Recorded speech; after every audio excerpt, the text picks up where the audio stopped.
Bien-aimés dans le Seigneur, shalom, shalom. Nzambe apambola bino. Que Deus vos abençoe.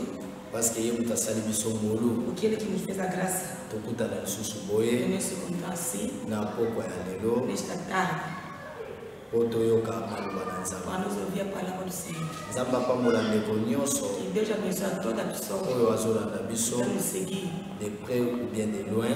de perto e de longe. Et Nzambe apambola. Que Deus abençoe Cameraman azofilme a biso. câmera que está nos filmando. Apambola pe bakolo chaîne E oyo. abençoe também esses que estão no canal. Pe apambola pe émission oyo. E Les 9 abençoe fruits de também a l'esprit. missão do fruto do Espírito. Tokani miso na biso po tosa. Deixamos de vista para nos orar. Seigneur notre Dieu, Senhor, nosso Deus, au nom puissant de Jésus-Christ de em nome Nazareth, poderoso de Nazaré, topesi yo merci. te agradecemos Osali biso por ngolu nos fez a graça ya kopesa biso ntango oyo. nesse tempo. Pambola momoyo Abençoe esse momento. ezala fortement béni. Vai ser fortemente abençoado. Ekomama boye Está escrito, nyonso ekoleka. tudo passará. Me maloba na yo A sua palavra ekotikala éternel. fica eternamente. Yango tolingi toyoka É por isso que ele oyo morreu, ekotikala que vai éternellement. ficar eternamente. Ovi na biso Que a nossa vida ekota mpe na vai éternité. eternamente. Force nyonso eza ya yo te, Toda força que não te pertence, tokwesi yango deixamos cair. au nom de Em nome Jésus-Christ de de Cristo de Nazareth. Nazaré. Tobondeli. Amen. Oremos, amém. Nzambe azwa Que lokumu. Deus seja louvado. Terme tozolobela A tema lelo que estamos a falar hoje, eza la révélation du temps. a revelação do tempo. Tolingi toparle mpona problème ya temps Queremos falar sobre o tempo. parce que ebele baza distrait, Todas as pessoas estão distraídas, même les chrétiens, mesmo cristãos, même les gentils mesmo também os pecados. baza distrait. Estão distraídos. Yango nzambe atindinga Mesmo Deus me mandou mpo nalobela eloko para oyo nos falar esse tema, la révélation du a temps. revelação do tempo. Qu'est-ce que la O que révélation? é a revelação? La révélation A veut revelação dire quer dizer révéler, revelar, se faire connaître é fazer conhecer des réalités cachées. a realidade guardada. En d'autres termes, De outra forma, la révélation a revelação est pour é découvrir descobrir les choses qui étaient as cachées. coisas que estavam guardadas. Sikoyo tozolobela si la révélation du temps. Estamos a falar sobre o revelamento do tempo. Donc tolingi toyekola Queremos aprender mpona temps. por causa do tempo. Yango wana zala attentive Seja atentivo mpona kolanda biso para nos seguir, parce que nzambe alingi apambola que yo Deus quer te abençoar mpona problème ya temps. pelo tempo. Bien-aimé dans le Bem Seigneur, amado ao Senhor. problème ya temps O problema do eza tempo problème bato bazocomprendre yango é te. uma problema que as pessoas não estão entendendo. Bato bazovivre Não a me viver, bazoyeba te mas não estão a saber ntan nini oyo toza. o que é o tempo que Yango estamos. wana tozofongola bible Depois queremos abrir a Bíblia, na Ecclésiaste Eclesiastes, chapitre 3 capítulo 3, verset 1 à 2. versículo 1 a 2. Ecclésiaste chapitre 3 Eclesiastes, no capítulo 3, verset 1 à capítulo 1 a 2. 2. Verset 1 à 2.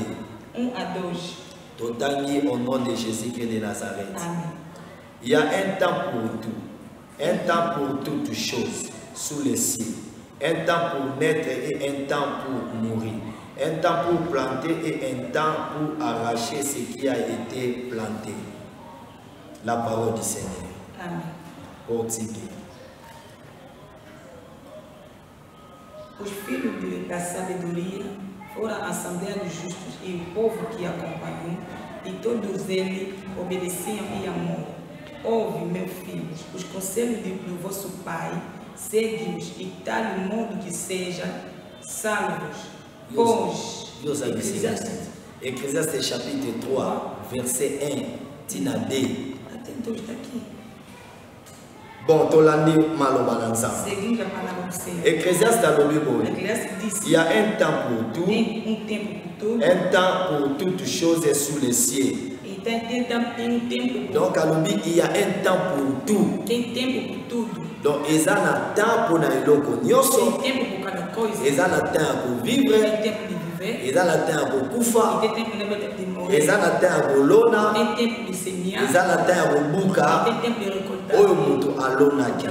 Sikoyo tozoloba sur la révélation du temps. Donc tolingi to connaître des réalités cachées. Dans tozoloba révélation. David a lobi na Psaume 119 verset 105. Alobi boye. Ta parole est une lampe na makolo nanga pe ezoko éclairer banzela nanga na 130 alobi boye la révélation de ta parole est claire pe epesaka intelligence na basembe dans basolo ba révélation eloko oyo ezoko indiquer biso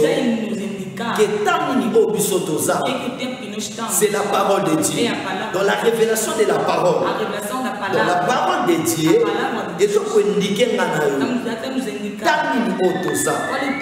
chaque chose dans ce monde,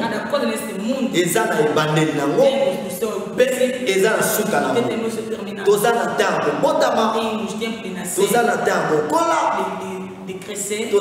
de vivre, peut tous en attendant de koufi.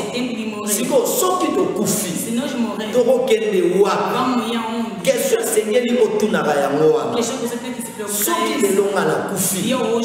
Na bokende wa. Bien aimé dans le Seigneur. Monde autoza. Il faut courir vers la parole de Dieu. Parce qu'il y a un mot, ils ont indiqué tant autoza. Osakana na tante. Osakana na tante. Ceux qui ont plaqué na tante. La ligue pour la yebisayo. Au dans la surprise. Zale a aussi prendre yo. Bonisa est à yo.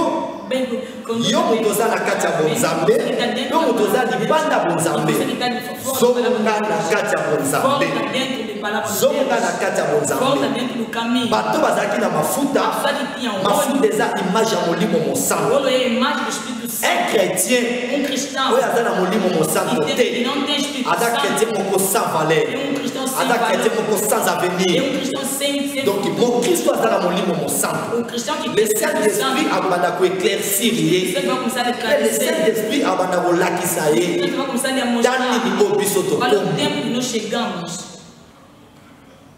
totangi na 2 Timothée chapitre 3 verset 1 à 5.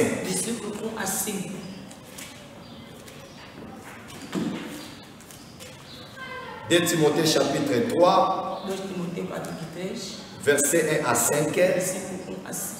Je lis au nom de Jésus-Christ de Nazareth. Sache que dans les derniers jours, il y aura des temps difficiles, car les hommes seront égoïstes, amis de l'argent, fanfarons, hautains, blasphémateurs, rebelles à leurs parents, ingrats, irréligieux, insensibles, déloyaux, calomniateurs, intempérants, cruels, ennemis des gens de bien, traîtres, emportés, enflés d'orgueil, aimant le plaisir plutôt plus que Dieu, ayant l'apparence de la piété, mais reniant ce qui a fait la force. Éloigne-toi de ces hommes-là, la parole du Seigneur. Voilà Paul a dit à Timothée. Alors lui, sache que dans les derniers jours, il y aura des temps difficiles. Dans la zone de Timothée, yebangoke na mikolo ya suka et vous allez na temps difficile. Lorsque vous savez le temps, vous devez rester fidèle et prudent. Tant que et c'est que vous allez fidèle, vous allez prudent, vous allez fidèle vis-à-vis d'Anzambé. Au moins que trahir Nzambé à ta côté. Mais au Seigneur, vous allez prudent. Paul a dit Timothée. Dans les derniers jours, il y aura les temps difficiles. Il y aura les temps difficiles. Mais vous comprenez des temps où vous comprenez des temps où mais makambo maloba na nzambe lobi yango ezokokisama maloba na nzambe ta azoloba aza mwana ya mutu te kwa kosa nzambe aza nsima maloba na ye po akokisa yango mokili otozo vivre Nzambe abolinga ngo lokola etoko abolinga ngo lokola etoko bien-aimé dans le Seigneur. Diable a son distrait va te belé. A son distrait va te belé. N'a pas bien matériel. N'a pas mbongo. N'a pas lata. N'a pas plaisir il y a monde. Parce que Ada séducteur. Ce qu'on a pris dans tes la ligne a ébisayo. On a les 5 folles. Oyo magate qui cocotte dans la carte fête. C'est pour cela n'a pas quoi les lots. Zambe azo beno mato. Et c'est qui pose à la révélation il y a tant. Oye matani ni obisoto komi. Parce que la Bible et sur la biso veillez donc. Plus que vous ne savez ni les jours ni l'heure. Toye bichoté, toye bi RT. Mais potos à la malade, babe sengeli tos à la éveillé. Et sengeli o éveillé. Et sengeli o méditer malheureusement. Et sengeli o à la vie à sanctification. Et sengeli o tambo na kati ya kobanga nzambe. Et sengeli o à la vie de prière très efficace. Et ça très important. Yo kana ibisayo. Promesse à Christ. Alobaki na biso, akeko bomisa la biso sika. Akozonga po aya kozwa biso. Ndenge akenda yebaka ke akozonga. Akoya kozwa nani? Oyo aza épouse na ye.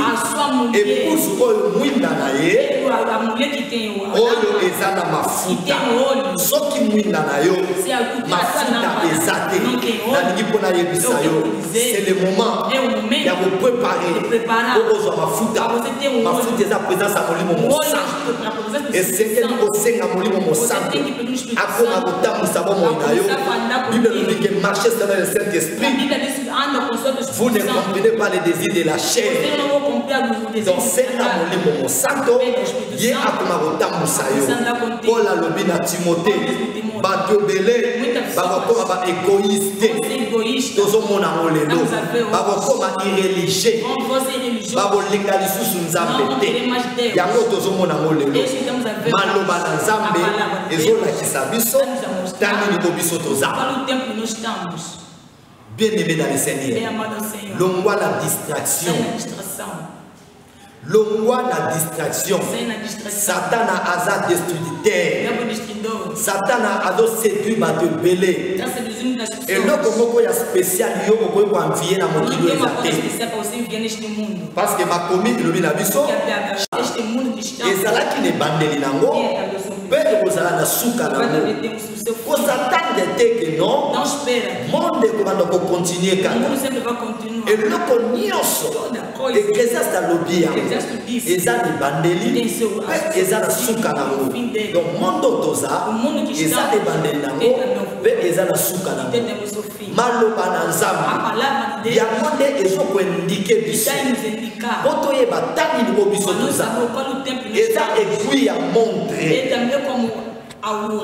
mpona moto nyonso asosola tangi ni botoza bien-aimé dans le Seigneur soki ososoli ntango toza okosala baventure na kati ya vi na yo te okotambola malamu olandisama oyo eza maloba na nzambe tozotanga Matthieu chapitre 25 verset 1 à 13 kuna Bible lobi boye Matthieu chapitre 25 verset 1 à 13. Alors le royaume des cieux sera semblable à 10 vierges qui ayant pris leur lampe allèrent à la rencontre de l'époux. 5 d'entre elles étaient folles et 5 sages. Les folles, en prenant leur lampe, ne prirent point d'huile avec elles. Mais les sages prirent avec leur lampe de l'huile dans des vases. Comme l'époux tardait, toutes s'assoupirent et s'endormit. Au milieu de la nuit, on cria, voici l'époux allait à sa rencontre. Alors toutes ces vierges se réveillant et préparaient leurs lampes. Les folles dirent aux sages, donne-nous de votre huile, car nos lampes s'éteignent. Les sages répondirent, non, il n'y en aura pas assez pour nous et pour vous. Allez plutôt chez ceux qui en vendaient et achetez pour vous. Pendant qu'elles allaient acheter, l'époux arriva. Celle qui était prête à entrer avec lui dans la salle de noces. Et la porte fut fermée. Plus tard, les autres vierges viennent et disent, Seigneur, Seigneur, ouvre-nous. Mais il répondit, je vous l'ai dit, en vérité, je ne vous connais pas. 13. Veillez donc, puisque vous ne savez ni le jour ni l'heure. La parole du Seigneur. Awa Bible, je vais l'ICC. Et dans la parabole, il y a 10 vierges. Oyo Jésus-Christ a pesa na baye kolinaye. Tango azo ko enseigner. Alobi boye. Bokonzi ya likolo. Eza lokola basi 10. O bazala ki ba moseka. Baye bagina no mibali te. Bible lobi 5 bazala ki folle. 5 bazala ki sage. Bango nyonso 10 bazalaki na balampe na bango na maboko. Mais Bible lobi boye 5 o bazalaki basage bazalaki kaka na lampe pamba te mais bazalaki na mafuta. Mais les 5 femmes folles mais bazalaki na lampe bazalaki na mafuta te. Bien aimé dans le Seigneur, lampe ndenge ze wana Bible lobi na Matthieu chapitre 5. Et yebisi biso ba Kristo toza lokola ba mwinda. Donc lampe ndenge za wana po engenga bakoki kobomba ngo na se ya mesa te efuba tiango likolo ya mesa. Sikoyo balobi bato nyonso 10 bazalaki na balampe na bango mais 5 personnes o babengamaki bafone balampe na bango mafuta ezalaki te. Mais les 5 femmes sages bango bazalaki na mafuta. Mafuta ezolakisa symbole ya molimo mosantu. Donc 5 bazalaki na molimo mosantu, ba 5 bazalaki na molimo mosantu te. Bien aimé dans le Seigneur, mpona kososola tanto za pe soko lingi otambola malamu selon la révélation de la parole esengeli molimo mosantu atambusa yo pe molimo mosantu aéclairé yo. Le Saint-Esprit a révélé yo tanini oyo toza. Bien aimé, nous sommes vers la fin du temps. Il faut bien discerner les temps. Les temps que nous vivons, il faut bien discerner les temps que nous vivons. Ozo vivre na kati ya distraction. Ozo bate ke tani botoza. Basi oyo babana kozela mobali ayaki. Tango mobali ayaki. Bible lobi boyo 5 oyo bazaki na mafuta te. Baiki kosenga mafuta epa baninga. Moye bapesa bango ezalaki te. Babi bokende koluka. Tango bazokende koluka ezalaki déjà tard. Mobali akoti na basi na kati ya salle de fête. Nalingi mpona yebisa la révélation du temps maloba na nzambe ezokoindike biso tanini oyo toza bevenema nyonso oyo ya fin du temps oyo Christ alobaki Matthieu 24 alobi yango bevenema nyonso esi esakomplir yango mutu ayebi kososola tanini oyo toza esengeli azala prudent. La parole de Dieu c'est notre indicateur qui nous montre dans lequel temps que nous sommes.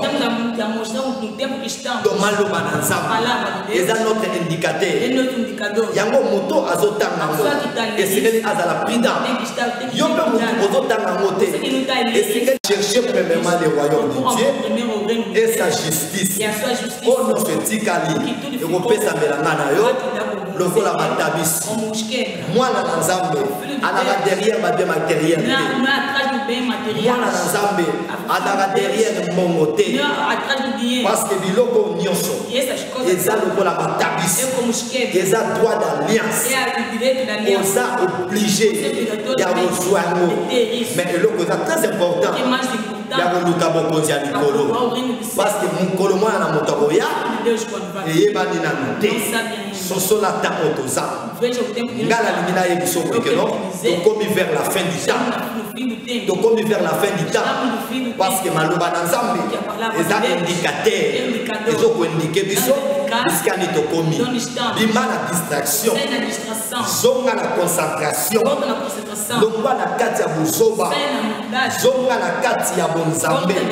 Yo motoza libanda bonzambe. Na lingi pona yebisa yo.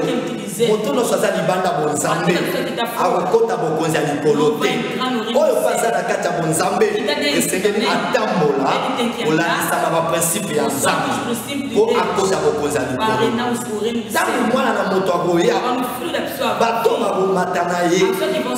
Eza nde église. Oyo batambolaki. Olandisa ba principe ya Nzambe. Pe babatelaki mafuta na bango. Bien-aimé dans le Seigneur. Maloba onzamba tinda kingapo na yebisa yo yango wana. La révélation du temps. Dans le obiso toza. La ligne na yebisa yo. Nous sommes vers la fin du temps. Donc comme vous connaissez Diana Souka.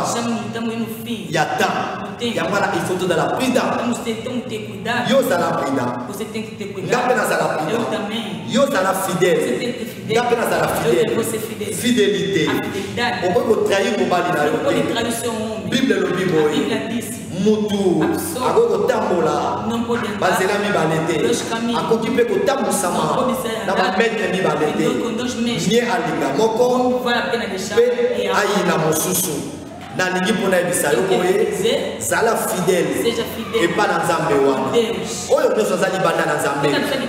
Faites attention zonga la kata bo Nzambe mokili o ekosa yo te ba bien matériel ekosa yo te ba sentiment ya zoto ekosa yo te luka obongo la motema na yo parce que mwana na moto azana nzela azoya donc soki aye amoya kozwa oyo bazotambola na kobanga ye mpe bazobatela mafuta na bango tika ete Nzambe na nga apambola bino.